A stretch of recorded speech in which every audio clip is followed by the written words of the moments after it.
देवताओं के प्रति उनका ध्यान भी है, उसमें उनका दृढ़ विश्वास है। चाहे कोई राम का पुजारी हो, चाहे कृष्ण का पुजारी हो, चाहे ईश्वर का पुजारी हो, चाहे भूत प्रेतों का भी पुजारी हो, उनको उनका विश्वास है, उसको वो सत्य ही मानते हैं। तो सब अपने अपने मत पत्रों को, सिद्धांतों को सत्य मान करके चलते हैं। उनकी चाल भी वैसी ही है। तो अनादिकाल से विभिन्न प्रकार के संत संसार में हुए, उनके मत पत्र सिद्धांत अभी तक चल रहे हैं। उसी बीच में सदगुरु श्री कबीर साहब भी हुए। सदगुरु श्री कबीर साहब ने अपने विचार संसार को दिए और ये बताया कि संसार में ज्यादातर लोगों ने भ्रम फैलाया, उस भ्रम में मत पड़िए। भ्रम क्या है? अपने आप को न जानना, जैसा संतों ने कहा, अपने आप की पहचान न होना, अपने से भिन्न किसी मान्यता में करते रहना, सत्य को न जानना, असत्य में रुचि होना। तो सत्य क्या है? जिसका कभी नाश नहीं होता। आपका नाश कभी नहीं होगा, आप सत्य हैं। पर आपकी मान्यता मिथ्या है, मान्यताओं का नाश होगा। क्योंकि संसार में सभी ने अपनी अपनी मान्यता रखी है, अपनी अपनी मान्यता रखी है। मान्यता एक नहीं है, किसी ने अपनी मान्यता कुछ रखी, किसी ने कुछ मान्यता रखी। यदि सत्य होती तो सबकी मान्यता एक होनी चाहिए, एक मान्यता नहीं है। सबकी मान्यता अलग अलग है। अलग अलग होने से उनमें सत्यता का प्रति संदेह है। तो मान्यता वह सत्य है कि जिसका खंडन न हो सके। आपका खंडन नहीं हो सकता, आप सत्य हैं। पर आपकी मान्यता में विभिन्नता है, वो मान्यता सत्य नहीं है, जो एक नहीं है। चलने में, कोई भी चीज को चलने में आपको भिन्नता होगी। किसी मार्ग पर चल रहे हैं, पर न चलने में सब एक हो जाएगा।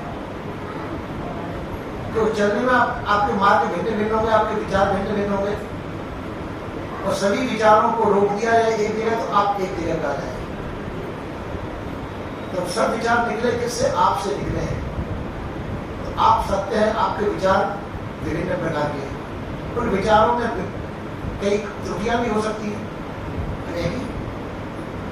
इसी प्रकार से विचारों के अनुसार लोगों ने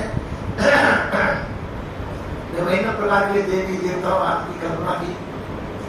उस कल्पनाओं के प्रति नाना प्रकार के मत सिद्धांतों की रचना हुई। अब यह कि वो आपकी रचना है, और आप रचना करने वाले आप ही सत्य हैं।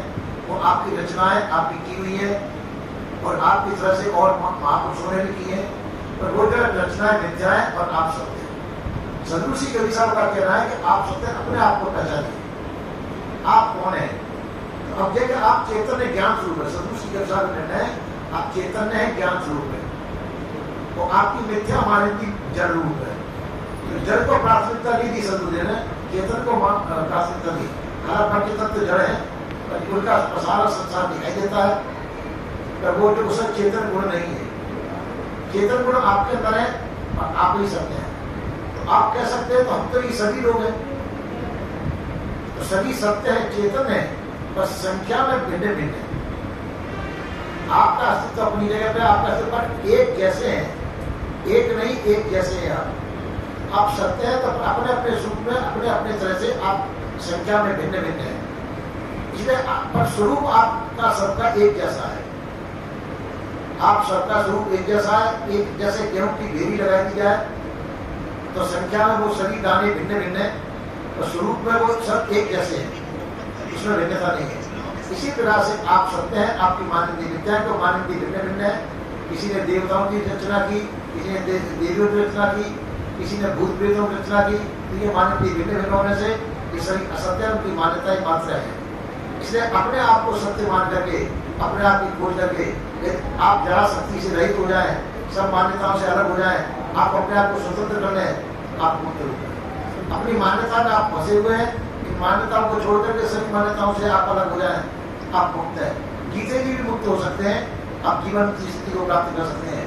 और जीवन मुक्त महापुरुष ही विधेय मुक्त होते हैं। इधर हमको सदगुरु श्री गणेशाचार्य ने वही बोल दिया, अपने आप को अपने आप को पहचाने और अपने आप को पहचान के सबसे छाट करके सबसे अलग कर लें, आप अपनी स्थिति में आप अपने आप में रहें। ये सदगुरु श्री गणेशाचार्य बोले श्री सदगुरु